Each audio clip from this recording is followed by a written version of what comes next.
नमस्कार, मैं doctor BM Goyal, हृदय रोग विशेषज्ञ, अपेक्स हॉस्पिटल जयपुर।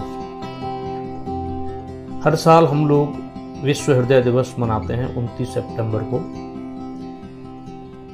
इसको मनाने का जो बेसिक पर्पस था, उद्देश्य था, वो था हार्ट डिजीज के बारे में अवेयरनेस फैलाना।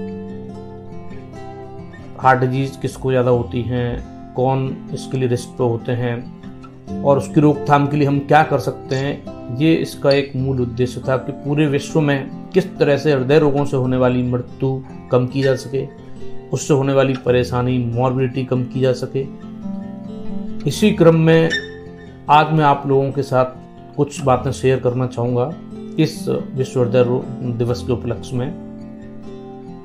अमूमन हम देखते हैं अपने OPDs में कि ज़्यादातर लोग जिनको हृदय की बीमारी है या नहीं है वो बहुत डरे हुए होते हैं। बीमारी नहीं होने से ज़्यादा उसका जो डर है वो लोगों के दिमाग में, जहन में घुसा हुआ है। कोई यंग डेथ होता है, लोग पैनिक कर जाते हैं, डॉक्टर साहब ये अटैक फलाने सेलिब्रिटी को आया, ये अटैक मुझे भी आ सकता है क्या। आपकी सोच एक हद तक सही है। हमें अपनी रिस्क पता होना चाहिए कि हम हार्ट डिजीज होने के लिए कितने रिस्क पे हैं, बट पैनिक नहीं करना चाहिए। अब बात आती है कि ऐसी क्या बातें हैं जिनसे हमें ये पता चले कि हम हार्ट डिजीज की रिस्क पे हैं या नहीं है। तो इसमें सबसे महत्वपूर्ण कुछ बातें हैं जिनमें जो हार्ट डिजीज पैदा करने में बहुत ज़्यादा अपनी रिस्क को बढ़ाती हैं, उनमें सबसे इम्पोर्टेंट है डायबिटीज़ का होना। तो अपने को डायबिटीज़ का टेस्ट जो है वो हर साल एक बार करा लेना चाहिए। अपना ब्लड प्रेशर अगर आपको है तो उसका मेडिसिन लेकर उसको प्रॉपर कंट्रोल करना है। तीसरा इम्पोर्टेंट पॉइंट है स्मोकिंग। स्मोकिंग से बिल्कुल ही दूर रहना है। स्मोकिंग सेसेशन सबसे इम्पोर्टेंट चीज़ है अगर आप हार्ट अटैक से बचना चाहते हो। चौथा है सेडेंटरी लाइफ स्टाइल।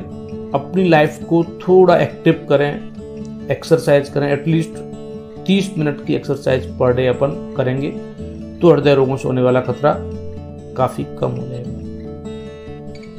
आगे इम्पोर्टेंट है lack of fruits and vegetables in your diet. तो अपनी डाइट में फ्रूट्स एंड वेजिटेबल्स का पोर्शन बढ़ाएं, मीठा का पोर्शन कम करें, कार्बोहाइड्रेट का पोर्शन कम करें। और कुछ अनअवॉइडेबल रिस्क फैक्टर्स होते हैं जैसे कि आपकी फैमिली हिस्ट्री।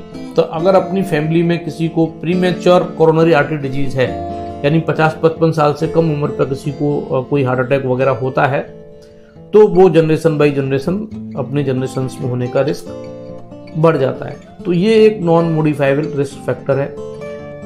जो मॉडिफाइबल रिस्क फैक्टर्स हैं उनको बारे में अपन पता करके और उनको कंट्रोल करके काफ़ी हद तक अपन हार्ट अटैक वगैरह से बच सकते हैं।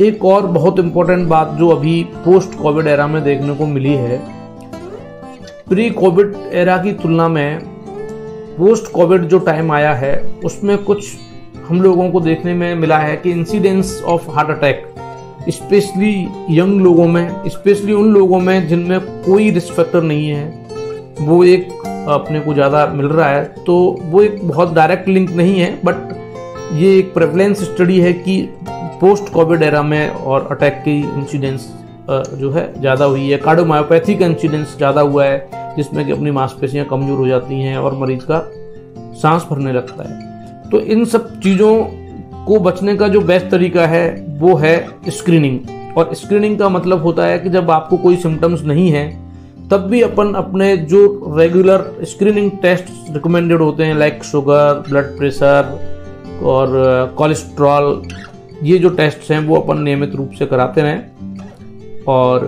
तो अपने इन चीज़ों को अपन समय पर पकड़ सकते हैं और उसका करेक्शन करके अपन हृदय रोगों से बच सकते हैं।